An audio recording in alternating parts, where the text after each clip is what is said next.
আসসালামু আলাইকুম।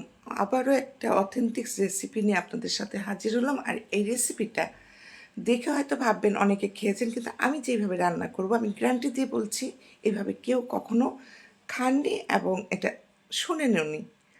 যাই হোক, আমি এই যে মুরগির গুলাগুলো বেশি করে লেবু এবং লবণ দিয়ে ভালো করে কষলিয়ে কুসুম গরম পানিতে ধুয়ে নিয়েছি। আর এখানে নিয়েছি বড়ি ভেজে নিচ্ছি। আর এই বড়িটা নিয়েছি বৈচিত্র্য বিজনেস পেজ থেকে। বড়িগুলো অনেক ভালো, সুন্দর সফট এবং ফ্লেভারযুক্ত। তো আমি এখানে সর্বপ্রথমে বড়িটা ভেজে উঠিয়ে রাখলাম আর তেলের মধ্যে কিছু পেঁয়াজ দিয়ে দিলাম। পেঁয়াজটা যখন একটু ভাজা ভাজা হয়ে যাচ্ছিল ঠিক তখনই লবণ এবং রসুন বাটা দিয়ে দিলাম পরিমাণ মতো। আর পরিমাণ মতো এই জন্য বলছি যে আপনার গিলা কতটুকু আসছে, মুরগি গিলা, সেই অনুযায়ী কিন্তু মশলা আপনি ব্যবহার করবেন। তো রসুন বাটাটা দিয়ে একটু নাড়াচাড়া করে নিয়ে আবার দিয়ে দিলাম হলুদ গুঁড়া। হলুদ গুঁড়াটা দিয়ে আবার নাড়াচাড়া করে দিয়ে দিলাম মরিচ গুঁড়া। আর এই রেসিপিগুলোতে একটু ঝাল হলেই কিন্তু ভালো লাগে। তারপর মরিচ গুঁড়াটা দিয়ে একটু ভালো করে নাড়াচাড়া করে এই যে গিলাগুলো যে আমি পরিষ্কার করে রেখেছিলাম, লেবু লবণ হালকা গরম পানি দিয়ে চটকিয়ে ধুয়ে সেটা দিয়ে দিলাম পানি ঝরিয়ে। দিয়ে একটু ভাজা ভাজা করে তারপর দিয়ে দিচ্ছি এখন ধনিয়ার গুঁড়া, জিরার গুঁড়া এবং গরম মশলার গুঁড়া।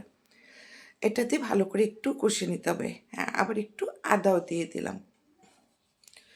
এখন ভালো করে আমি কষিয়ে নেব আস্তে আস্তে করে নাড়াচাড়া করে। এই গিলার তরকারিটা কিন্তু অনেক মজা হয়। আমি এর আগে কিন্তু আরও একবার দুটা রেসিপি আপনাদের দিয়েছিলাম এই গিলার।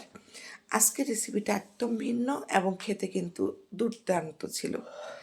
নাড়াচাড়া করে আবার দিয়ে দিলাম গরম পানি একটু দিয়ে ঢেকে এটা আমি কষিয়ে নেব, মানে সেদ্ধ হওয়ার পরে কষিয়ে নেব। তো পানিটা যখন টেনে গেল তারপরে আবার ঢাকনা খুলে এরকম করে নাড়াচাড়া করে কষিয়ে নিচ্ছি।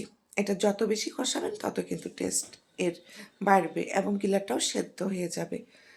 অনেকে কিন্তু মুরগির মাংস না খেলেও মুরগির গিলাটা খুব পছন্দ করে। আর এই যে ভেজে রেখেছিলাম যে ডাল বড়িগুলো, সেগুলো মানে কুমড়ো বড়ি বলে, কেউ ডাল বড়ি বলে, সেটা আধা ভাঙ্গা করে এখানে দিয়ে দিলাম।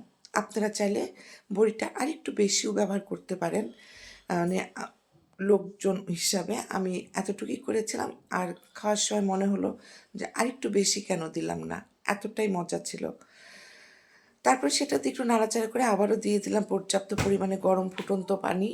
সেটা দিয়ে ভালো করে ঢেকে রান্না করে নিলাম কিছুক্ষণ। আর এরপরে ঢাকনাটা খুলে যে এরকম নাড়াচাড়া করে এরকম মাখো মাখো করে নেব। আবার একটু ঢাকনা দেব, দিয়ে আরেকটু রান্না করে নেব। দেখতেই পাচ্ছেন আমার রান্নাটা কিন্তু কমপ্লিট। একদম গা মাখা, মানে রস যেটা সেটা গা মাখা ছিল, হয়ে গেছে। আমি এখন নামিয়ে নেব। বড়ি যে দিয়েছে যেটা, সেটার ফ্লেভার এবং এই গিলার ফ্লেভারটা, চিকেন গিলার এত সুন্দর, মানে ফ্লেভারটা শুনেই মনে হচ্ছে খেয়ে নেই। গরম ভাতের সাথে অসাধারণ। একটু তরকারি হলেই কিন্তু এক প্লেট ভাত খেয়ে নেওয়া যায়। তারপরে এটা আমি পরিবেশন করে নিলাম। এটা এখন লাইটিংয়ের কারণে একটু কালো দেখা যাচ্ছে। তো কেমন লাগলো রেসিপিটা অবশ্যই জানাবেন। সবাই ভালো থাকবেন। আল্লাহ হাফিজ।